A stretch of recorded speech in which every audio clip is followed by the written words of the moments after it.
हैं बिकॉज हमारी legacy of trust है। हमारा एंडेवर हमेशा ये रहा है कि हम प्रोवाइड कर सके continuous support to our distributors. हमारे दरवाजे as a management, as a organisation हमेशा खुले रहते हैं कि कोई भी व्यक्ति हमसे मिलना चाहे, कोई अगर किसी को कोई प्रॉब्लम है, हम उनको सपोर्ट कैसे कर सके और उनकी प्रॉब्लम्स को एलिमिनेट कैसे कर सके। इसी के करके हम ट्रूली एक डिस्ट्रीब्यूटर सेंट्रिक ऑर्गेनाइजेशन है।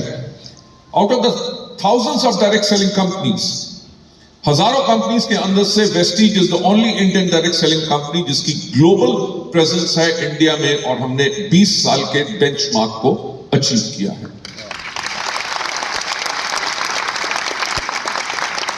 It's a very very proud moment for us कि हमने इसको क्रॉस किया और हम इंडिया की the only direct selling company है जो ग्लोबल टॉप 100 कंपनीज के अंदर हम 6 साल तक लगातार उस लिस्ट के अंदर हाईएस्ट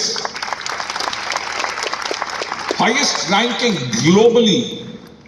मैं दिल्ली शहर की बात नहीं कर रहा, यूपी स्टेट की बात नहीं कर रहा, मैं दुनिया की बात कर रहा हूं जहां पे कंपनियां 50 देशों में हैं, 190 देशों तक में कंपनियां हैं। एक कंपनी जो 190 देश में है, वेस्टीज ने डीएसएन की लिस्ट में सबसे पहले जब एंट्री मारी तो हमारा नंबर था 92nd।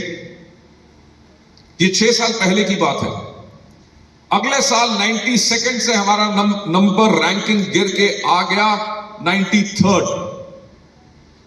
मुझे याद है कि जिस साल हमें वो 93rd जो रैंकिंग मिली, उस साल हम सोच रहे थे कि हमारा नंबर जो होगा वो लगभग 70 के आसपास होगा। तो हमने कहा 92 से अगर हम 70 गए हैं तो बहुत बड़ा जंप है, तो चलिए हम जाके इस अवार्ड को खुद लेंगे। मैं, कन्वर और दीपक वहां पे अवार्ड लेने गए। जब रैंकिंग डिस्क्लोज हुई 93, मैंने कन्वर और दीपक को कहा, मैंने कहा अगले साल से ये अवार्ड लेने नहीं आना।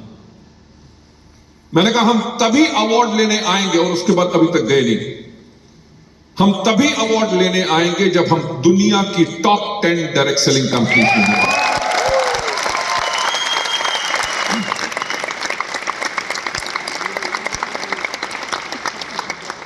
लेकिन कंफर्ट लेवल आ सकता था कि यार दुनिया की हम 93rd लार्जेस्ट कंपनी है। इंडिया में इंडिया की कोई कंपनी इस रैंकिंग के अंदर नहीं है।